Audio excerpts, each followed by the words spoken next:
오늘은 이제 창세기 14장을 할 텐데 이 두 분이 오셔가지고 우리가 성경을 읽어야 됩니다.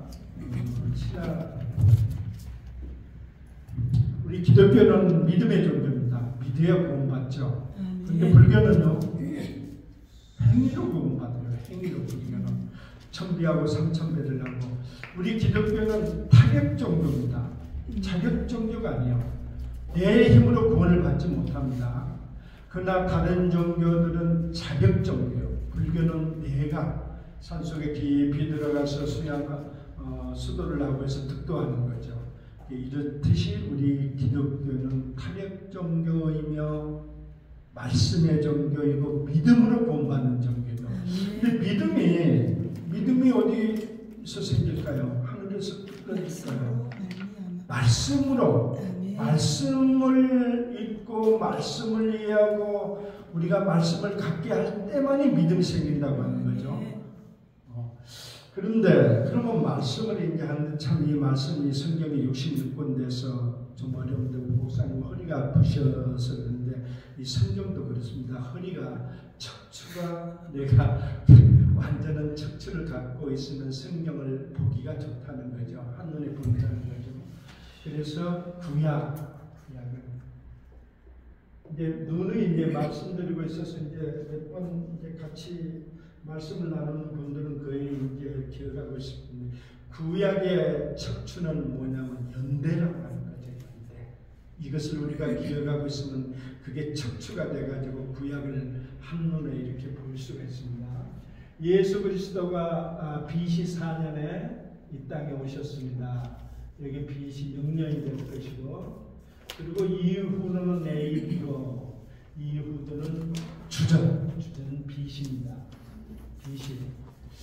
자, 0년부터 쭉 올라갑니다. 올라가서 1000년을 갔더니, 1000년이 누구라고요? 1000년이 되면 다윗입니다. 그리고 다시 쭉 올라가서 1000년을 가서 0년부터 2000년이요. 또 1000년을 가면은 누구라고요? 아브라함. 여기서는 아브라함이라고 하겠습니다. 또 여기서 1000년을 가가지고 3000년이 되면은 누구라고요? 노아. 그리고 여기서 1000년을 가서 이제 4000년이 되면은 BC 4000년이 되면은 아담. 이렇게 이게 구약이 뼈대입니다. 이 안에서. 근데 우리는 지금 어디까지 와 있느냐면은 여기까지 와 있습니다. 여기 창세부터 아담으로부터 해서 쭉 노아를 거쳐서 아브람까지 와 있습니다. 2000년쯤 왔습니다. 그리고 여기서 다윗하고 아브람 사이에 500년을 끊어서 누가 있습니까? 모세가 있다고 합니다. 모세. 여기 1500년이 되겠죠? 1500년. 모세. 여기까지가 이제 구약인데, 구약이 토탈 몇 년? 2500년이죠. 2500년. 자, 구약이 66권입니다. 66권인데 39권인데 감사합니다. 구약 39권인데 39권 중에 2500년에 걸쳐서 한 권에 써 있는 거죠. 39권 중에 한 권 창세기. 창세기가 여기까지 있다는 거죠. 바로 모세전 요새까지. 모세전까지. 그래서 모세가 이제 이 출애굽하는 연도가 이제 저기 목사님 보려고 했을 때 1446년이죠. 자, 그럼 창세기를 몇 년 동안 썼느냐? 창세기 쓴 연대를 보면 1446년에서 1406년에 썼다라고 학자들은 얘기하고 있습니다. 어떨까요? 여기 40년, 있죠? 40년이 빠져있죠. 모세가 느보산 올라가기 전까지 쓴 거죠. 광야 40년 동안에 썼다고 학자들은 얘기하고 있습니다. 창세기. 창세기. 이게 창세기는 2500년에 걸친 역사입니다. 창세기 한 권에 2500년. 그러니까 많이 압축되어 있다 이렇게 생각하시면 되고, 이 창세기는 1446년에서 1406년 사이에 썼다. 이렇게 기억하시면 되고, 이게 이제 구약의 전체의 뼈대라고 보는 겁니다. 그래서 항상 이 기준을 놓고 성경을 읽을 때 하면은 어느 정도 윤곽과 질서가 잡혀진다 하는 거죠. 그 다음에 그러면 창세기만 한번 보자. 창세기를 읽으면서 우리는 어떤 척추를 가져야 되느냐, 어떤 뼈대를 가져야 되느냐 하는 것은, 자, 창세기만 보겠습니다. 창세기만 보면, 창세기 간단합니다. 4가지 사건, 그리고 4명의 족장을 생각합니다. 자, 4가지 사건이 있는데, 사건 뭡니까? 창조, 타락,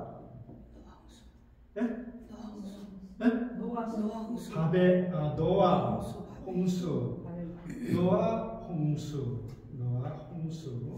홍수라고 합시다.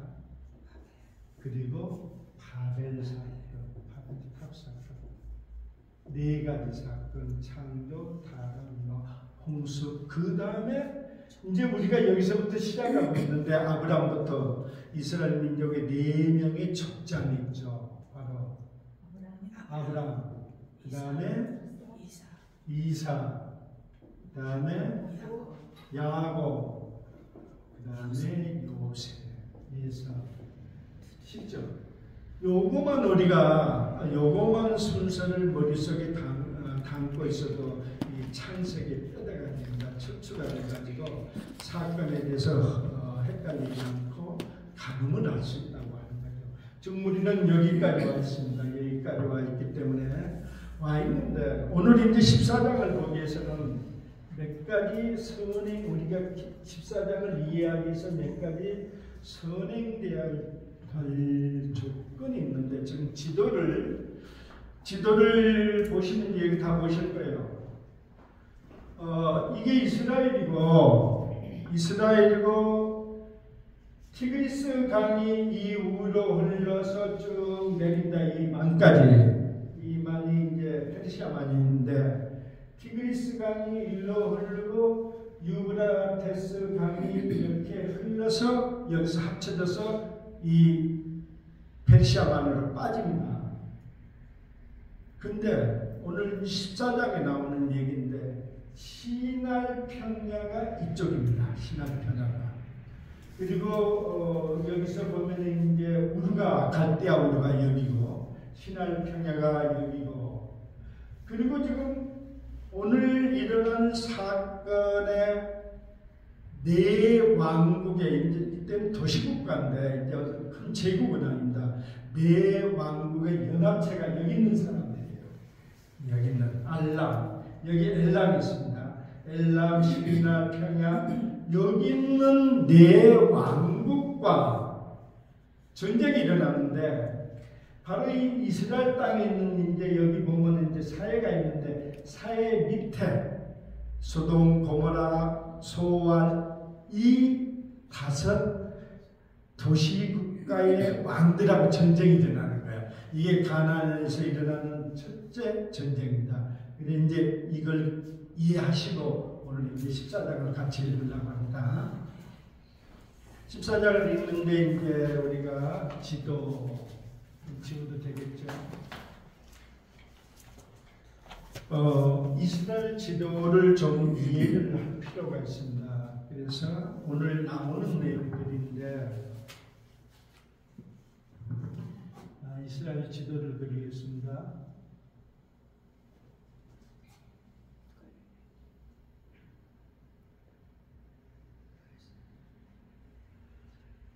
좀 복잡하니까 이 선을 하나 그리겠습니다.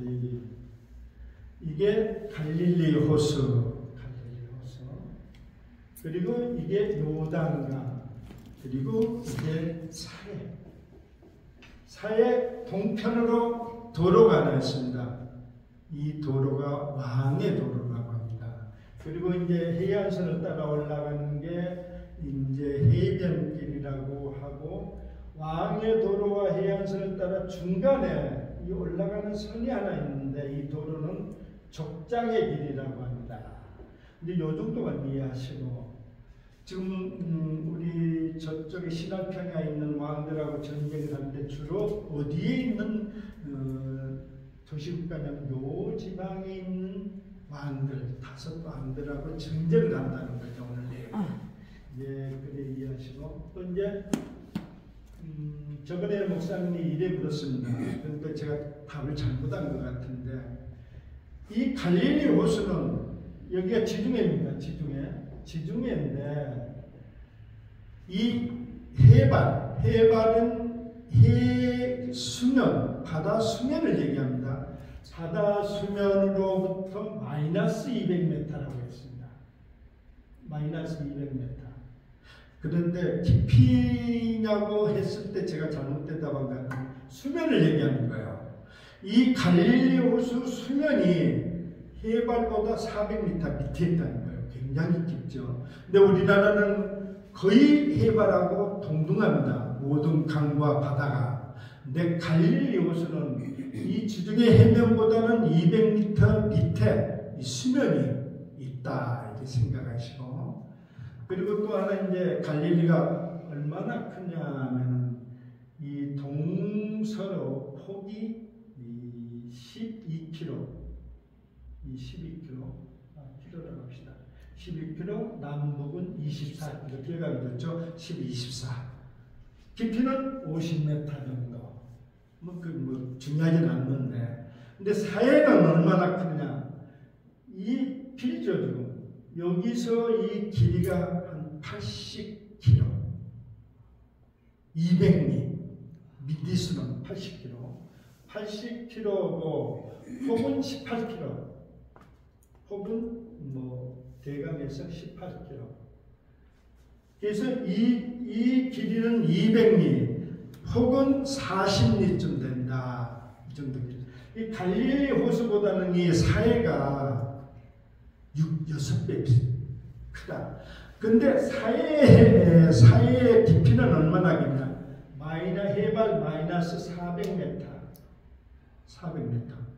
자, 우리는 무엇을 생각할 수 있냐? 여기는 마이너스 200m라고 했습니다. 그러니까 좀 높겠죠. 사해는 마이너스 400m, 200m보다 낮아요. 물이 이리로 흐르겠죠.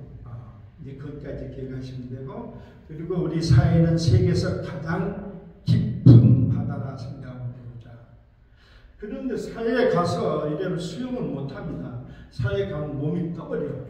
설 수가 없어요. 보통 쓰려면 어렵겠습니다. 이 염도가, 소금기가 한 30%. 근데 우리 일반인 바다의 소금기는 얼마나 염도가 한 5%. 그러니까 한 6배 더 짜다 생각하면 됩니다.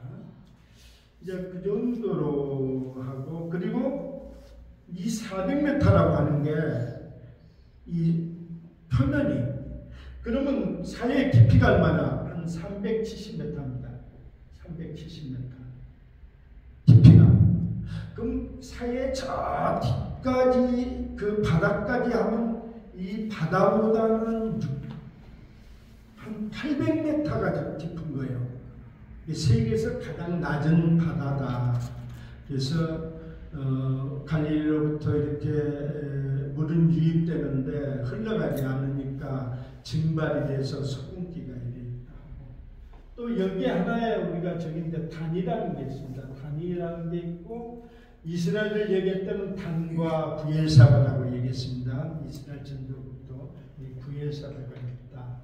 이 정도 기억하고, 부엘사바가 있고, 이스라엘 하면 단과 부엘사바, 백두와 할라다, 이렇게 기억하시면 좋겠다고 말씀을 드렸습니다. 이게 왕위대로 해놓고, 장로님이 14장 1절을 읽을 겁니다. 한번 읽어보십시오. 당시에 신할 왕 아브라벨과 엘라사 왕이라 아리옥과 엘람 왕 그돌라오멜과 오힐왕 비다리 어쨌든 이거 어렵습니다. 자, 이게 어려운데 이제 한 두세 번 읽어보면 입에 술술 나옵니다. 자, 문제는 자 신하라. 저기 지금 페르시아 만무예가 신할 땅이라고 했죠. 신할 땅 하면 경남이 있죠. 노아 홍수가 지나고 인류가 신할 땅으로 갔더라고요. 거기서 바벨탑을 쌓는 거예요. 신할, 그래 기억하시고. 자, 신하랑이 나오네. 신하랑 아므라벨라와 엘라살 왕. 엘라살은 성경이 좀 안 들었을 거예요. 자, 신할, 엘라살 왕, 아리옥과. 그 다음에 엘람이라는 얘기는 많이 들었을 거예요. 엘람은 기억해 놓으셔야 됩니다. 엘람인데 우리 저기 성경 중간사 하다 보면 이제 포레스 왕도 나오고 그랬을 때 이제 이쪽 배경이거든요. 그래서 그 얘기도 굉장히 재미있는 얘기인데 포레스 왕에 대한 얘기는 이제 성경 중간사가 침묵기죠. 한 400년 침묵 침묵기의 그 역사를 하다 보면 이제 이런 거 좀 알아야 됩니다. 엘람은 주적이다. 신할 땅에 있는데 그렇게 기억하시고 세계 그리고 그들라오멜이죠. 그리고 고임 이렇게 네 나라가 연합국을 이뤘다 하는 생각하면 됩니다. 자, 신할 땅 저쪽 엘람 쪽에 있는 나라들은 네 연합국을 이루고 있습니다. 그 다음에 2절 한번 읽겠습니다. 소돔 왕 벨라와 고모라 왕 비르사와 아드마 왕 시납과 스보임 왕 시메멜과 벨라과 소알 왕과 자, 이랬는데 자 여기는 2절은 소돔과 그 다음에 고모라와 소돔과 고모라니까 소돔과 고모라는 다 아시죠? 그 다음에 아드마 그 다음에 스보이마 4개 그 다음에 아드마와 그쵸? 아드마와 맞죠? 아드마와 이렇게 5 연합국입니다. 자, 연합국이 전쟁을 일으키는 거예요. 근데 전쟁을 일으키는 왜 일으키느냐 하는 거 4절 한번 읽어주세요. 4절. 이들이 다 시신과 골짜기고 지금은 4절. 이들이 12년 동안 그돌라오멜과 섬기다가 제13년에 대박. 네, 왜 전쟁이 일어났냐면은 그돌라오멜 왕이 어디죠? 저쪽에 1절에 엘라마. 결과적으로 이 전쟁의 주체국은 엘라마 그들라오멜이에요. 엘라마. 자, 그들라오멜이 이들이 12년 동안 그들라오멜 왕에게 조공을 바치는 거예요. 섬기다가 조공을 바치다가 제13년에 배반한지라. 자, 이 엘람왕에게 여기 있는 5 나라들이 그들이라고 했으니까 조공을 바친 거예요. 여기 엘람이 이제 이쪽에 있는데 그들라오멜 왕에게 조공을 바치다 13년 12년 동안 바치다 13년 때 끊어버리는 거예요. 그래서 전쟁이 발단이 됩니다. 근데 왜 끊었을까? 우리 여기 보면 12장 가서 보면요. 아브라함이 무슨 사건이 일어났냐면 아브라함이 네게브에 있을 때 기근이 들어서 애굽으로 기근을 피해서 내려갑니다. 바로 흉년이 들었던 거예요. 이때 흉년이 들다 보니까 이 밑에 있는 5 왕국이 조공을 바칠 수가 없는 거예요. 힘이 들어. 이제 이게 곡식이 안 나오니까. 그래서 그걸 끊었더니 이제 엘람왕이 이 네 나라를 동원해서 일로 쳐들어가서 전쟁을 했다는 거예요. 그래 이해하시면 되고. 자, 3절 한번 읽어주세요. 이들이 다 시티 골짜기 버티고만 연맹에 모였다. 네, 시딤 골짜기 염해에 모였더라. 염해가 어디입니까? 사해를 얘기하는 거죠. 시딤 골짜기 염해에 모였더라.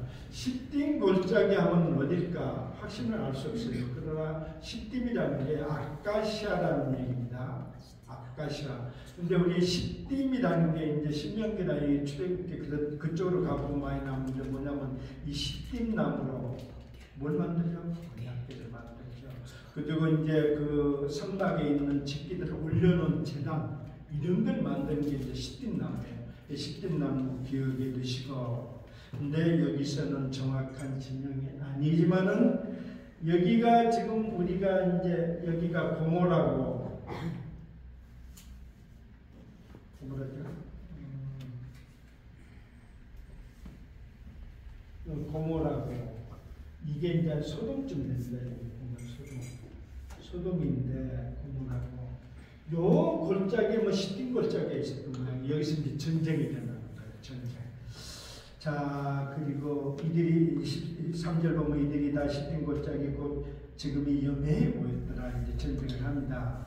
그리고 5절 보면 5절에서 제13년에 그 놀라운 멸과 함께 하늘 왕들이 나와서 아수도 어르나미에 족속을 함에게 네, 됐습니다. 근데 여기서 이제 전쟁이 일어났는데 지금 여기 성경에는 지금 전쟁 연합국이 여기는 5개국입니다. 5개.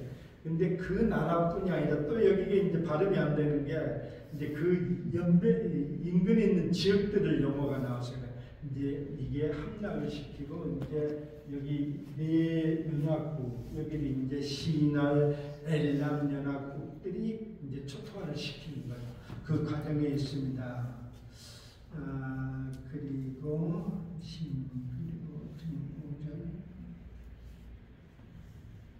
자, 그리고 뭐 6절 한번 읽어주시죠.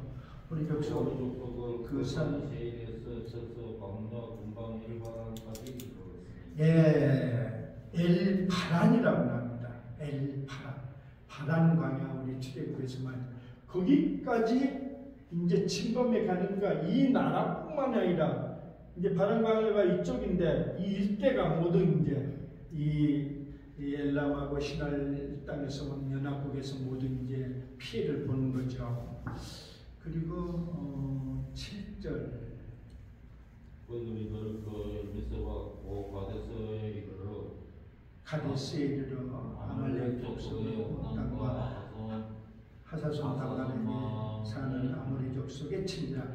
뭐 여기 보니까 아말렉 족속, 아모리 족속까지 모든 침범을 당하는 거예요. 이제 출애굽에 많이 나오죠. 그리고 그 다음 절 8절 소돔 왕과 고모라 왕과 아드나 왕과 스보임 왕과 왕이 나와서 이 사람들은 5개 연합국, 5개 연합국이 시딤 골짜기 골짜기에서 그들과 전쟁을 하기 위하여 진을 쳤는데 어떻게 됐냐면 9절 엘라와 그라드라왕과 그돌라 이건 이제 이쪽 연합국 왕이 5 왕과 맞서니라. 이제 4개 연합국과 5개 왕국에 맞섰는데 다시 10절 한번 읽겠습니다. 이 골짜기에서 일등 부대가 많은데라 소돔 왕과 고모라 왕이 달아날 때 거기 패한 거예요. 이쪽 사해 하부에 있는 연합국들이 다섯강이 완전 피해서 전멸당합니다. 전멸당하는데 여기서 역청이라는 단어가 나오죠. 우리가 언제 있었죠? 노아가 방주를 만들 때 역청을 이제 쓰죠. 역청하면 이제 지금 아스팔트라고 생각하면 됩니다. 아스팔트. 자, 그 다음에 11절. 소돔과 고모라의 모든 재물과 양식을 빼앗아가고 네 왕이 네 왕이, 네 왕은 이제 이쪽 신라지방하고 엘람하고 있는 네 연합국이 이 소돔과 고모라의 모든 재물과 양식을 떼어서 가고 했고, 이제 거기까지 쭉 12절. 소돔에 거주하는 아브람 족과 롯도 사잡고 거zem까지 돌아가여 갔더라. 예, 이제 드디어 아브람의 조카 롯이 등장합니다. 롯도 사로잡히고 뭐라고 했습니까? 재물까지 다 뺏겼다고 했습니다. 롯이 재물이 많았죠. 왜 그랬냐면 롯이 이제 하란에서부터 아브람하고 넘어올 때까지 하란에서 아브람이 사업을 해서 롯도 같이 동업을 해서 재물을 많이 모았습니다. 모았는데 애국으로 갈 때는 롯이 갔습니까? 안 갔습니다. 안 갔죠. 아브람만 내려갔어요. 외국 갈 때. 그래가지고 다시 올라왔는데, 올라와서 보니까 지금 롯도 그렇고 아브람도 그렇고 이 객지에서 온 사람들이 재물이 너무 많이 늘었어요. 느리니까 같이 있을 수가 없는 거예요. 서로 이제 목동기로 싸우고 그래가지고 헤어졌어. 헤어졌는데 어떻게 됐느냐? 아브람이 이래 얘기합니다. 베델과 아이 사이에서 노덱의 조카에게 저 요단 강가 땅을 보라 하면서 네가 자하면 나는 우할 것이고 네가 자하면 나는 우할이라고 노덱에 먼저 선택권을 줍니다. 그랬더니 롯이 이 요단 비옥한 이 요단 강가하고 이 사해 근처 이 비옥한 땅을 선택해서 롯은 일러오고, 그래 주로 이쪽에 이제 근거지를 잡고 있고 소돔과 고모라 쪽에 롯은, 그리고 아브람은 이제 여기가 예루살렘이고 예루살렘 위에가 이제 베델이고 여기 베델이고 이게 아이성입니다. 아이성이고 여기에서 이게 주로 산악지대입니다. 여기는 아브람은 이 산꼭대기 산악지대에서 노덱의 선택을 하라고 보여줬는데 롯이 이제 비옥한 땅을 가고 아브람은 여기에 남았어요.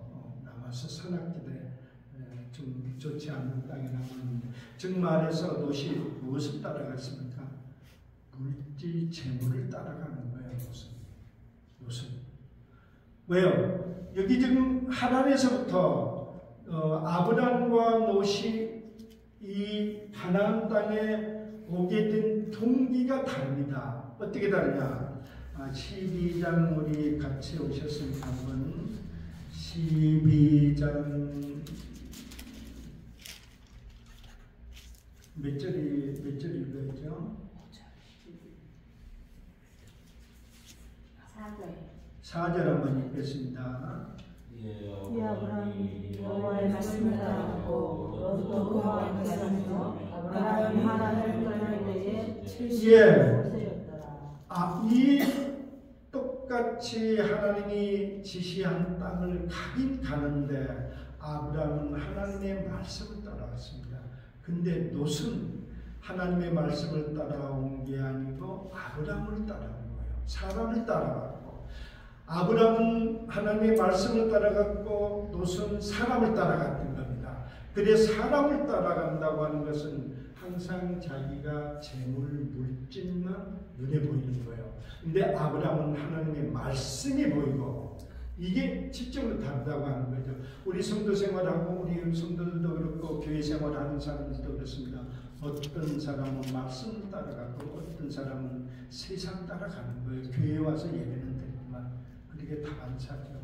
근데 이제 나중에 결과가 확연히 다르죠. 즉 말해서 세상 따라가고 물질 따라가고 그러니까 무슨 소돔과 고모라 쪽에 갔고 풍부한 지역, 물질이 풍부한 지역 갔더니 지금도 그렇습니다. 우리 한국에서 제일 물란한 그런 지역이 어디입니까? 강남 아니겠습니까? 강남 타락한 지역, 그죠? 강남을 써서 점점 와서 이 진주까지 오면 덜 타락하죠. 그리고 저 사는 일반석까지 오면 타락이 없습니다. 죄가 없는 곳입니다. 이렇게 쭉 시골을 가면 갈수록. 그런데 롯은 이제 강남으로 가는 거예요. 강남. 그리고 아브람은 그냥 산에서 하나님의 말씀 따라가서 거기에 머물렀었다고 하는 거죠. 그런 걸 하는 우리가 교훈으로 삼을 수 있을 것 같고, 그리고 아브라함. 꼭 오늘 한번 이제 짚고 넘어갈 것이 있는데 12장 1절 한번 읽겠습니다. 12장 1절. 여호와께서 아브라함에게 이르시되 너는 너의 고향과 친척과 아버지의 집을 떠나 네. 보여줄 땅으로 가라. 자, 이제 하나님이 이제 아브라함에 나타나서 말합니다. 너는 친척과 고향과 친척과 아버지를 떠나서 내가 너에게 보여줄 땅으로 가라. 근데 하나님이 과거의 예비해는 과거형 예비는 땅도 아니고 현재 있는 땅도 아닙니다. 미래 보여줄 땅 없는 거예요. 없어요. 그래서 이걸 예를 들면서 저는 그때 이렇게 얘기했습니다. 현찰이 아니고 약속음을 받고 가는 거다. 아브라함. 약속음이 부도날 수 있습니다. 실제 현찰이 아닙니다. 그런데 현찰은 거래예요. 거래. 우리가 이제 목사님 장사를 하셨다고 얘기했는데 돈 가지고 오면 거의 상응한 물건을 줍니다. 근데 내가 종이짝에 써면 안 되겠죠. 돈이 아니니까. 자, 현금은 가져오면 내가 그 사람의 신용도나 그 사람의 그걸 볼 필요가 없어요. 돈만 받으면 되니까. 근데 약속음이나 이런 걸 지금 약속음이 없어졌는데 이 IMF 이를 계기로 거의 없어졌습니다. 옛날에 그냥 약속음이 많았어요. 공사판에 많았고. 근데 약속음을 내가 받을 때는 그 사람의 신용도가 어떤가? 과연 나한테 이걸 상환할 수 있을 것인가? 그걸 보죠. 믿음으로 받는 거예요. 자, 그래서 이 아브라함은 약속음을 받고 가는 거예요. 왜냐? 거래가 아니에요. 하나님과 우리 관계는 거래가 아닙니다. 거래하는 게 아닙니다. 믿음의 관계예요. 약속은 내가 믿고요. 근데 약속은 지금 나한테 보이질 않아요. 물건이 없습니다. 돈도 안 보여요. 그러나 그 약속음을 따라 끝에 가 있을 때 거기 가야 있다고 하는 거죠. 거기 같아. 우리 믿음의 행로, 믿음의 여정이라고 하는 게 약속음을 받고 하나님 말씀을 따라가는 거예요. 지금 주어지지 않습니다. 그 마지막 그 지점에 갔을 때 하나님은 우리에게 주어진다고 하는 거예요. 이게 기독교 신앙의 핵심 중에 핵심이고 아주 통한 겁니다. 다른 종교는 그렇지 않습니다. 지금 주어져야 돼요. 근데 우리 이제 사실도 현실적으로 우리가 기도할 때는 지금 달라고 많이 기도합니다. 현찰 달라고 기도해요. 근데 하나님은 언제든지 거의 대부분을 약속음으로 주는 거예요. 저 끝에 갔을 때 예비해놨다 준다고 하는 거죠. 예, 아브라함의 신앙. 그래서 우리는 아브라함을 이제 믿음의 조상이라고 하는 게 약속음을 받고 가는 사람입니다. 현찰 받고 가는 사람이 아닙니다. 그래, 현찰은 거래의 관계고 하나님과 우리는 거래 관계가 절대 될 수가 없습니다. 믿음의 관계라. 믿음의 관계는 약속음을 갖고 간다. 믿음으로 가는 길이다 하는 걸 하나 말씀드렸던 것 같기도 하고, 그래서 다시 말씀드리고, 그래서 쭉 갑니다. 그랬더니 롯이 잡혔어요. 12절 읽으셨는데 소돔에 거주하는 아브라함의 조카 롯도 사로잡고 그 재물까지 노략당했더라. 그런데 이 이전에 12장에 보면 소돔과 고모라는 타락했다고 나옵니다. 타락한 것이 들어가 있는 거예요. 롯이. 왜요? 돈 잘 벌 수 있는 곳이니까. 강남에 가서 장사를 해야 돈을 잘 벌죠. 준비해서 해야 이제 생계형을 할 수가 있어요. 근데 거부가 되려면 이제 강남에 가서 해야 되죠. 그래서 롯이 이제 그런 적이죠. 13절 한번 읽겠습니다. 쭉 읽어보겠습니다. 13절 장로님이 잘 읽으시니까 읽으셔야죠. 소돔에 거주하는 아브라함의 조카 롯도 사로잡고 그 재물까지 노략하여 갔더라. 예, 아브라함이 뭐요? 14절 아브라함이 아니야 15절 제가 잘못 읽었습니다. 15절 그와 그 자신들이 나누어 밤에 그들을 적을 쓰고 잠에서 왼쪽 호박까지 쫓아가. 자, 이 지금 아브라함이 여기서 이제 롯이 포로가 돼서 갔다 가지고 여기 다메섹, 여기 단이라고 하는데 한참 더 가야 이제 다메섹인데 요즘 이제 정부는 시리아 땅인데 여기까지 이제 쫓아간 거예요. 갔다라. 그 다음 전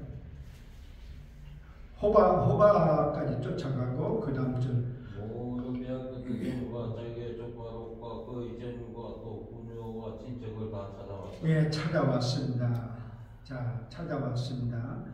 그 다음에 밤에 15절 제가 읽겠습니다. 그와 그의 가신들이 나누어 밤에 그들을 쳐부수고 다메섹 왼편 호바까지 쫓아가서 즉 말해서 이 강력한 엘람과 신할 이 지역에서 연합군을 이길 수 있겠습니까? 아브라함이 못 이겨요. 그런데 기습작전을 벌인 거예요. 밤에 기습작전을 벌여가지고 또 이 전쟁에는 하나님이 개입했다고 하는 거죠. 일반적으로 물리적인 전쟁으로 따르면서 이길 수 없는 거예요. 하나님이 개입하는 거죠. 전쟁은 하나님께 달렸다고 성경이 얘기하겠죠. 그래 이겼습니다. 이기고 14절을 아브라함이 그의 조카가 사로잡혔음을 듣고 집에서 길리고 훈련자 318명을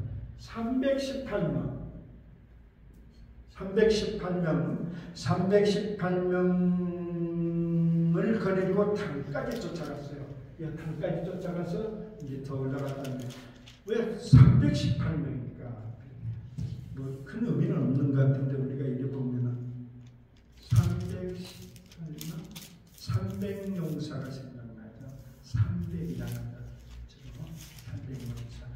근데 그러면 이제 우리가 아브라함이 318명 용사를 데리고 이제 저 단까지 가서 이제 또 저기 우리 다메섹까지 갔는데 아브라함이 거느리고 있는 식솔이 몇 명일까? 굉장히 많았어요. 부자가 돼가지고 여기서 곱하기 세하면 되겠죠. 3, 40이 1200명 정도는 가솔이 있으니까 보통 4명만 하다고 해도 그렇죠. 한 1200명을 아브라함이 다스리고 있는 거닐고 있는 그런 큰 어떤 부족을 이루고 있었다고 생각하면 되겠죠. 자, 그리고 다메섹까지 호바를 쫓아가서 모든 것을 뺏고 재물과 자기 조카과 그 점을 모두 또 친척을 다 왔습니다.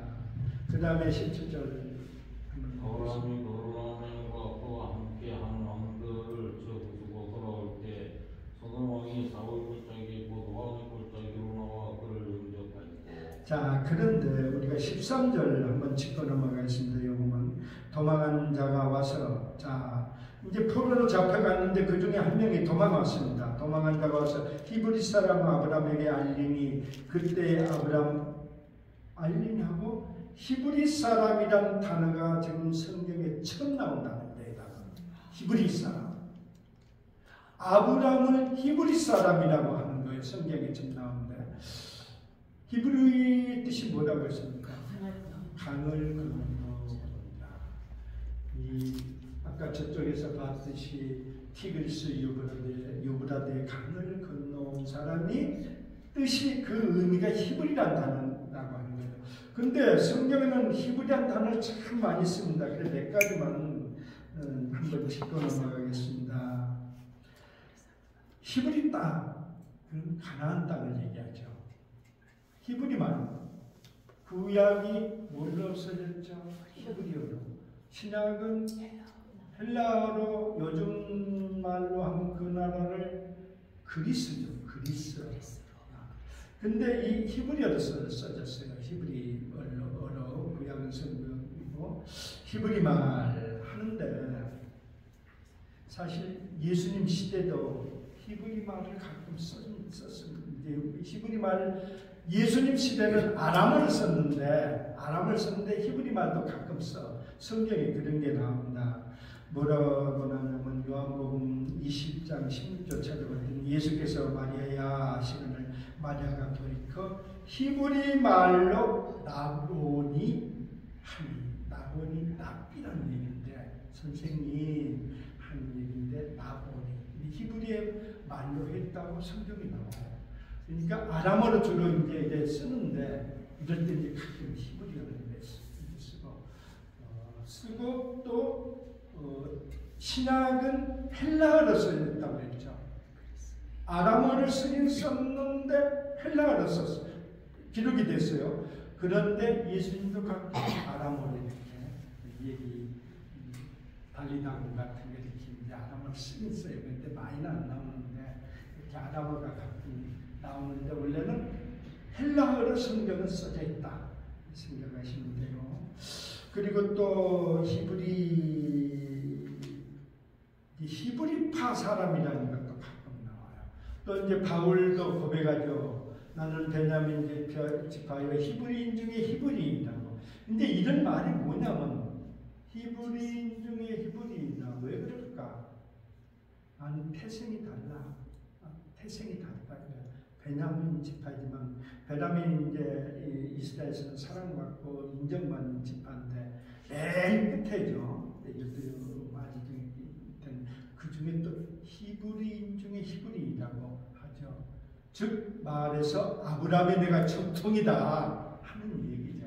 나도 그런 사람이야. 노마 시민권을 내가 갖고 있지만 또 내가 사는 땅은 저기 다소지만 태어난 땅은 저 위에 다소지만은 내 고향은 다소고 내가 노마 시민권을 갖고 있지만은 사실 내 조상은 히브리인 중에 히브리인 아브라함의 직통이야 하는 걸 자기 이제 주체성을 얘기해서 그래 얘기하죠.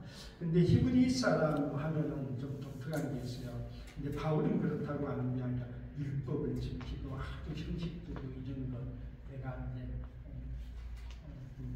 그렇다고 해서 이제 히브리 사람이라고 주장하는 얘기가 많습니다. 그리고 이제 자, 그 다음 17절 한번 읽겠습니다.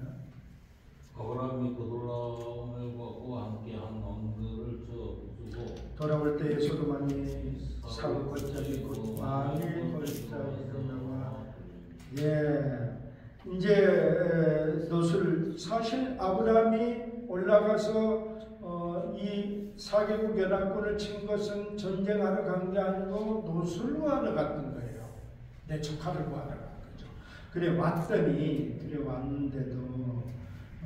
소돔 왕이 골짜기 나와서 영접을 한 거죠. 그 다음에 18절 셀레와 멜기세덱의 뜻과 포도주를 가지고 나와서니 그는 지극히 높으신 하나님의 제사장했더라.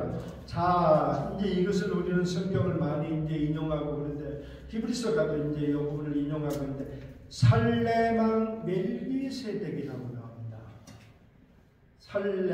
살레망 멜기세덱이 떡과 포도주를 가지고 나왔으니 그는 지극히 높으신 하나님의 제사장이다.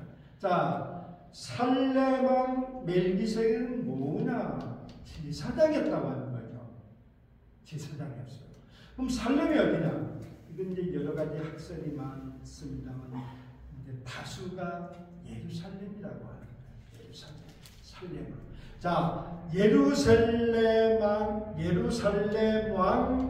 멜기세덱이라고 생각하면 됩니다. 예루살렘, 그러니까 그때는 이제 큰 나라가 한 나라를 하는데 도시국가. 여기도 이제 4개국이 5개국이 도시마다 왕들이 있는 거예요. 그래 예루살렘에도 멜기세덱이나 예루살렘 왕 저기 제사장이 있었다는 거예요. 하나의 나라를 이루고 있으면서 살레망 멜기세덱 그러니까 예루살렘의 왕도 되고 제사장이었다고 하는 거죠. 그런데 우리가 사사기나 이제 이쪽으로 넘어오면 어떻게 되죠? 왕은 제사장이 되면 인정하지 않습니다. 안 돼요. 사울이 지가 제사장 역할하고 제사를 지내려다가 그걸로 하나님 미움을 받죠. 자, 이 시대는 인정을 받았어. 왕이 제사장을 이중직을 인정을 받았던 거죠. 그러나 출애굽 이 시대는 사사기 이 시대는 인정을 하지 않습니다. 왕 제사장이다. 이거죠. 근데 살레망. 근데 예루살렘 왕 멜기세덱이 떡과 포도를 가지고 나왔으니 그는 지극히 높으신 하나님의 제사장이었더라. 여러 가지 학설이 있다고 했습니다. 그러나 살렘은 예루살렘이 다수가 지지하고 있는 거다. 라고 19절 한번 읽으세요. 그가 아브라함에게 축복하여 이르되 천지의 주제이시오 지극히 높으신 하나님이여 아브라함에게 복을 주옵소서. 예, 그가 아브라함에게 축복하여 이르되 천지의 주제시오. 천지 주제. 천지. 우리 창세기 1장에 뭐죠? 태초에 하나님이 천지를 창조하신다. 예, 천지 주제시오. 여기 천지 주제라고 하는 것은 천지를 창조자 그리고 역사의 주관자. 저는 이제 축도할 때 꼭 그렇습니다. 이제 우리를 구원하시기 위해서 역사를 주관하고 계시는 하나님 아버지의 극진하신 사랑과 역사를 주관하고 계시는 하나님, 창조자, 역사의 주관자, 그리고 만물의 소유자, 천지의 주제라고 하는 것이 만물의 소유자, 이렇게 이제 의미를 생각하면 되겠습니다. 그리고 또 지극히 높으신 주제시여 지극히 높으신 하나님이여 했는데, 이 하나님이란 단어가 우리가 두 가지를 배웠습니다. 1장부터 쭉 그러면서 하나님, 엘로힘이라는 단어가 있고 엘이 들어가는, 그 다음에 여호와, 야훼라는 단어가 있다고 했습니다. 여기서 쓰인 것은 지극히 높으신 하나님의 하나님은 엘로힘입니다. 엘로힘은 권위, 능력을 나타낸다고 그랬습니다. 그리고 여호와는 누구라고요? 언약을 실행하는 하나님, 언약을 이루시는 하나님. 근데 엘로힘은 좀 강권적이고 권위적이고 파워, 힘을 얘기하는 거고, 여호와는 나하고 약속한 아브라함과 약속한 우리의 구원을 약속한 하나님 좀 인자예요. 그 여호와, 성경이 전체 이제 그런 맥락으로 있어요. 여호와 하면은 그런 쪽에 이제 줄거리가 나오고, 엘로힘 하면 힘을 얘기하는데 줄거리가 나온다 기억하시면 되고요. 자, 하나님 그리고 주옵소서 하고 이제 축복을 하려고 그랬더니 20절. 너희 대적을 내 손에 붙이신 지극히 높으신 하나님의 찬송할지로다. 하며 아브라함이 그 얻은 것에서 10분의 1을 멜기세덱에게 주었더라. 자, 10분의 1을 멜기세덱에게 주었더라. 그래가지고 히브리서는 이것이 이제 11조도 얘기하는데, 사실 이때는 11조가 율법으로 만들지 않았어요. 우리 신명기 쪽에 와서 명문화가 됐는데, 근데 이때는 이제 이스라엘 민족들의 독특한, 내가 하나님으로부터 축복을 받고 은혜를 받으면 10분의 1을 이렇게 드렸던 거예요. 자원하는 마음으로, 율법에서 드린 게 아니고. 이제 이스라엘 민족들이 만물이 모두 하나님 건데 그 중에 내가 일부를 드리겠다는 거예요. 내 건 아니고 모두가 하나님 건데, 그런 이제 우리가 성경을 우리가 이제 목회를 하시면서 항상 그걸 강조해야 되지 않겠는가. 자원하는 마음으로 드려야 된다. 모든 것이 하나님 건데 그 중에 일부를 나한테 줬으니 감사하고 은혜로운 마음으로 드리는 게 헌금이라고 이렇게 가르쳐야 될 것 같습니다. 이게 이스라엘 사람들의 그런 정신이고 전통이었겠죠. 이제 드렸습니다. 멜기세덱에게 주었더라. 그 다음 21절. 소돔 왕이 아브라함에게 이르되 사람을 내게 보내고 물품을 내가 가져가리라. 자, 그랬더니 소돔 왕이 아브라함에게 이르되 사람을 나한테 보내서 물품을 가져가라. 뭐예요? 노예물을 가져가라는 거야. 노예물을 가져가거라 했더니 이 22절. 아브라함이 소돔 왕에게 이르되 천지의 주제이시오 지극히 높으신 하나님 여호와께 내가 손을 자, 손을 들어 맹세한다고 그랬습니다. 손을 들어서 맹세. 우리 이스라엘 민족들이 손을 드는 게 어떤 하나님을 증인으로 해서 내가 맹세할 때 손을 들고 그러거든요. 우리도 찬양할 때도 손 들고 많이 찬양을 하고 좀 그런 은혜가 되고 그렇죠. 손을 들고 맹세하노니. 근데 절대적으로 나는 어떤 결의를 나타내는 그런 말이죠. 그리고 23절. 행하는 내가 아브라함으로 치부하게 하였다 할까 하여 내가 속한 것은 실하노락이나 예, 아브라함은 그 노획물을 내가 가져가지 않겠다. 예, 네 말을 듣고 내가 그걸 실행하면 어떤 사람들 나보고 치부한다고 할 것 같다. 안 가져가겠다. 이게 이제 노다하고 대비되는 부분이야. 노다하고 대비되는 부분. 너는 눈에 보이는 물질을 따라갔고 아브라함은 하나님의 말씀을 따라갔기 때문에 이런 물질을 삶의 목표로 두지는 않았지만 하나님이 어마어마한 부를 부어줬다고 하는 거죠. 근데 우리도 그 세상 살아보면서 그랬더라고요. 어떤 사람은 돈 벌라고 애를 쓰는데 안 벌린 사람이 있고 어떤 사람은 스스로도 잘 벌린 사람이 있고 그런 것을 볼 수도 있습니다. 이 세상에도. 그 다음에 24절 이제 마지막 절입니다. 오직 젊은이들의 무릇과 나와 동행한 아넬과 에스콜과 마므레의 분깃을 제안했지니 예, 오직 젊은이들이 먹을 것과 나와 동행한 아넬과 에스콜과 마므레에 대해서 분깃을 제안. 무슨 얘기냐면 내 전쟁터에 따라갔던 사람들과 이 장수들의 것은 주어라 이거야. 그 노예물 그 사람 목으로 주어라. 그들은 그 분깃을 가져야 된다. 나는 안 가져도 되지만 여기 이제 우리 중요한 이제 교회에서 우리가 가르쳐 또 우리들이 해야 할 이제 함의가 있는데 우리 교회 어떻습니까? 이제 초신자 또 연약한 사람들을 내 장중에 놓고 내 주관대로 하려고 하는 게 있어요. 그 사람들은 그걸 놔둬야 된다고 하는 거죠. 그 사람들은 이제 시기를 우리는 기다려야지 그 사람들의 어떤 주관과 그 사람들의 신앙의 분량대로 기간을 세월을 그대로 놔둬야 돼요. 그런데 교회에서 이제 자칫 잘못하면 열심을 내다 보면 그 사람들의 목까지도 내 주관대로 모든 걸 하려고 하는데 아브라함은 이 사람들과 타치 안 해요. 이 사람들 것은 내 것은 내가 포기해도 이제 그런 것을 좀 우리들에게 교훈을 주고 있는 것 같습니다. 그래서 성경 몇 구절을 읽어드리면은 로마서 14장 1절에서 3절 보면은 믿음이 연약한 자를 너희가 봤되 그의 의견을 비판하지 말라. 의견을 비판하지 말라. 어떤 사람은 모든 것을 먹을 만한 믿음이 있고 믿음이 연약한 자는 채소만 먹느니라. 먹는 자는 먹지 않는 자를 업신여기지 말고 먹지 않는 자는 먹는 자를 비판하지 말라. 이는 하나님이 그를 받으셨습니다.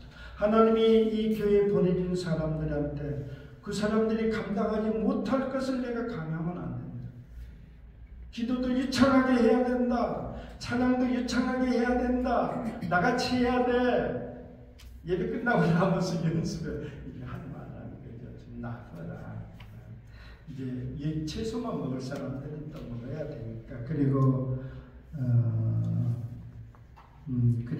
고린도전서 8장 9절을 보면 그런즉 너희의 자유가 믿음이 약한 자들에게 걸려 넘어지게 하는 것이 되지 않도록 조심하라. 우리 이제 믿음이 믿음이 이제 좀 성숙한 사람들은 자유가 없죠. 아까 그런 농담을 해도 상처가 그냥 받아넘길 수 있어요.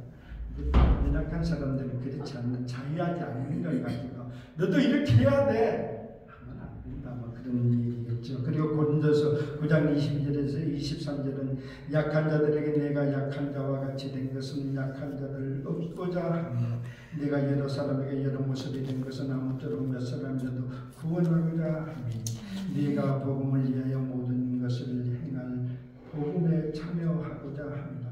얼마 전에 우리는 디모데후서 4장 마지막 부분을 이제 같이 말씀을 나눴는데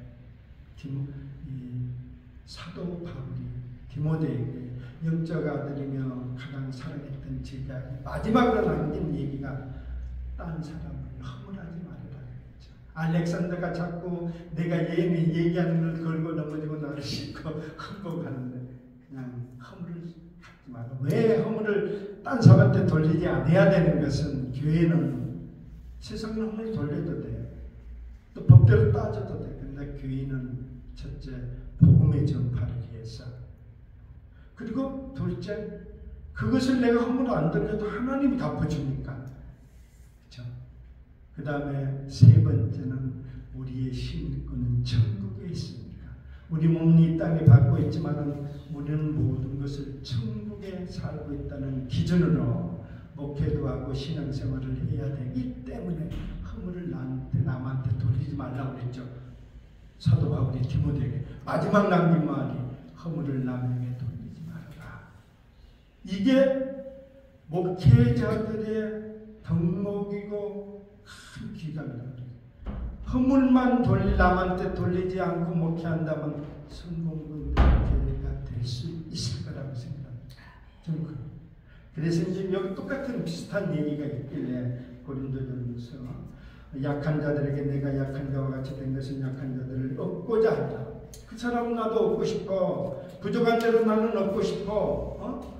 성도로 만들고 싶어. 내가 예루살렘의 예를 모습 된 것을 아무짝은 것은 없는데 구원하기 위해서 구원하고 싶어. 그런 사람은 이 사람 저 사람 제하고 내가 싫은 사람 빼고 또 뭐 마인드가 안 맞는 사람 빼고 코드 안 맞는 사람 빼고 성향 안 맞는 사람 빼고 쭉쭉 이 교회에 오길 바란다면 안 된다는 거죠. 그죠? 그리고 내가 복음을 위하여 모든 것을 행하면 복음을 참여하고자 하니라 하고 이렇게 고린도전서 9장 22절 23절 얘기하고 있습니다. 근데 우리 사실 이거 저 성격 안 맞고 코드도 안 맞고 이거 저거 다 빼고 나면 누구를 그래서 이제 늘 이전에 있던 목사님한테 설교할 때마다 교회는 잡탕밥이래요. 죄인도 있고 다 죄인이지만 사기 마음속에 사기 성향도 있고 거짓말쟁이도 있고 그런 사람이니까 교회에 오지 판단한 사람 같으면 왜 와야 되느냐 하는 거죠. 의인이 해결할 건 없는 의인이 왜 여기 와야 돼? 해결할 거는 한 사람이 없는 것을 나는 바란다고 그랬죠. 우리 예수님이 천국은 회개할 것 없는 99명의 의인보다 회개할 것 있는 한 사람을 나는 기뻐하신다고 했죠. 그러니까 우리 교회가 그런 곳이다. 참 힘들죠. 어찌됐든 그래도 성경이 말씀하고 계시니까 이렇게 우리가 따라가도록 애쓰면서 성경 보면서 기도하면서 찬양하면서 그렇게 해야 될 것 같습니다. 이상으로 마치겠습니다. 그리고 뭐 혹시 말씀하시고 싶은 거 있어요? 뭐 얘기하십니까? 하셨어요? 그러면은 기도하고 목사님 다 축도로 찬양하고 하고 목사님 나오셔서 어떻게 축도로 마칠까요? 그러시면 하고 싶습니다. 그렇게 그림이 네. 우리 조상 찬양 같이 해주시면 되겠습니다.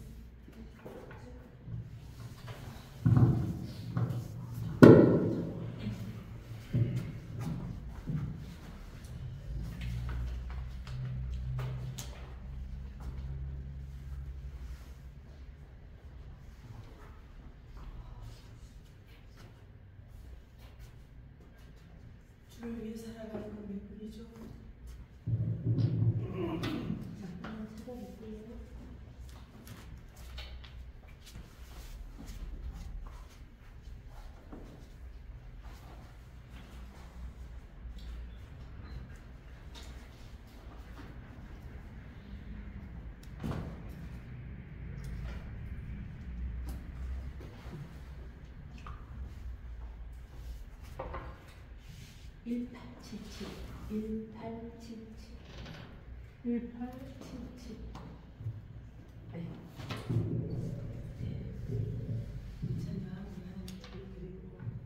찬양 후에 또 예물 기도해 주시고 우리 목사님 축도로 해 주시면 좋겠습니다.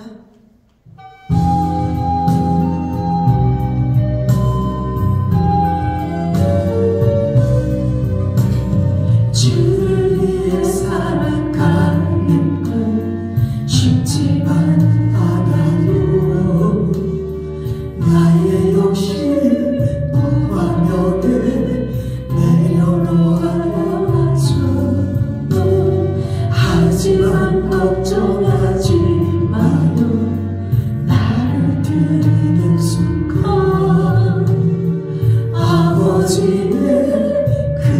손이 강하게 붙드시죠.